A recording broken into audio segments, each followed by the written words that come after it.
Get out, or I'll drag you out myself. I stood frozen in my navy morning dress, the weight of yesterday's funeral still clinging to me, my heart pounding as his nephews hauled away my late husband's favorite leather armchair, the one Daniel used to sink into every morning with his coffee and case files. You don't belong here, I said, my voice low but steady, cutting through the chaos. Harold spun toward me, his lined face twisting into a smug grin. This is our family's legacy, sweetheart. Blood only. Daniel's gone and you're nothing to us. I'm Lauren Mitchell, 35, and until yesterday, I thought I knew my place in this world. For 7 years, I'd been married to Daniel Mitchell, a compassionate pediatrician in Charlottesville, Virginia. We built a life together in the craftsman home his great-uncle left him. It wasn't just a house. It was our safe place, the center of our dreams.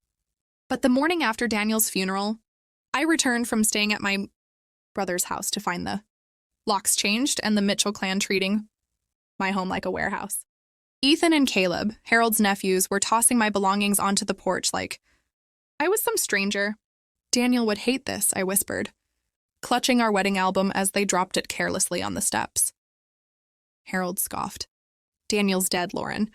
He was too soft on you? Always was. We warned him you were after the family fortune, but he didn't listen. That game's over. His words stung like venom. 7 years of stilted holiday dinners, whispered conversations that stopped when I entered, pointed remarks about proper lineage. I'd endured it all for Daniel, who swore his family would eventually warm to me. They never did. I was a social worker from a modest family fighting my way through college. To Harold and his sister Margaret, I wasn't worthy of their pedigreed doctor son. At my very first dinner with them, Margaret looked me over and muttered, "She's dependable," like it was an insult. The jabs never stopped. Subtle digs about better matches, pointed questions about my intentions, lectures about how family assets stay with family. Before our wedding, Harold pushed Daniel to get a prenup. Daniel bristled, but I nodded to keep the peace, seething inside at their assumption that I was a schemer. Daniel saw it all, the rearranged seating to isolate me, the whispers when they thought he couldn't hear. Once, Margaret told him, "You could aim higher, son. She's fine, but she's not our kind." Daniel defended me every time, but I saw the hurt in his eyes. The turning point came 4 months before, Daniel's death at a cousin's engagement party. I slipped away to freshen up and overheard Harold and his nephews plotting. "When Daniel's gone, the house reverts to us, right?" Caleb asked. "She's got no claim long-term." Harold's reply chilled me. "Spouses get temporary rights, but blood wins. Always has. She'll get whatever trinkets Daniel leaves her. Nothing more."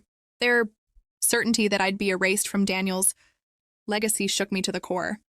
I hid in the bathroom, steadying my breath, then rejoined Daniel, who was animatedly discussing a new pediatric treatment with his aunt. He never suspected the vultures circling our life. That night, driving home, I told him what I'd heard. His face hardened.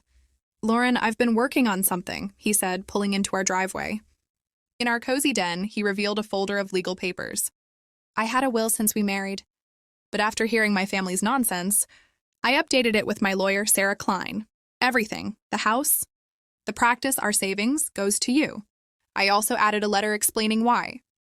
The letter detailed years of their slights, their plotting, their dismissal of me as temporary. He ensured every document was notarized with copies secured at Sarah's office. 3 months later, Daniel was diagnosed with aggressive leukemia. 6 months, maybe less, the oncologist warned. Ever pragmatic, Daniel called Sarah immediately. "We need to finalize everything," he told her.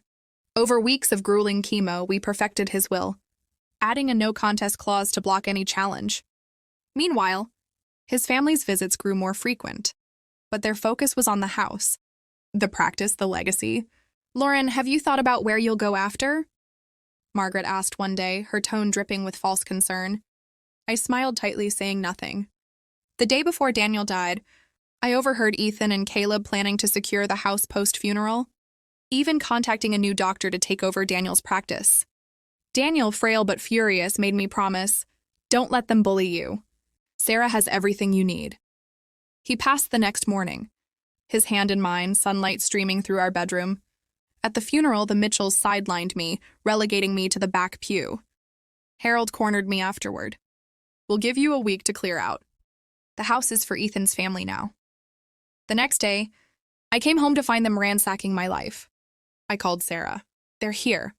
Moving my things, I told her, watching from my car. Stay put, she said. I'm coming. When Sarah arrived, briefcase in hand, Harold's smugness faltered. Mr. Mitchell, you're trespassing on Lauren's property, she announced. She laid out the will, everything, house, practice, assets, was mine, backed by joint ownership deeds. Harold's jaw dropped, but Sarah cut him off. Family tradition is legally irrelevant. She read Daniel's letter aloud, exposing years of cruelty, the whispered plots, the disdain. And with the no contest clause, any challenge meant losing everything. By evening, the Mitchells returned every item they'd taken, including my mother's heirloom clock. The locks they changed were replaced at their expense. The practice they tried to sell stayed mine. Harold's patriarchal aura crumbled as word spread of their failed scheme. Daniel's final gift wasn't just the assets. It was the shield he built around our love, ensuring his family's greed could never touch me. As I stood in our den holding his letter, I felt his strength, his love, and his vengeance carried out through me.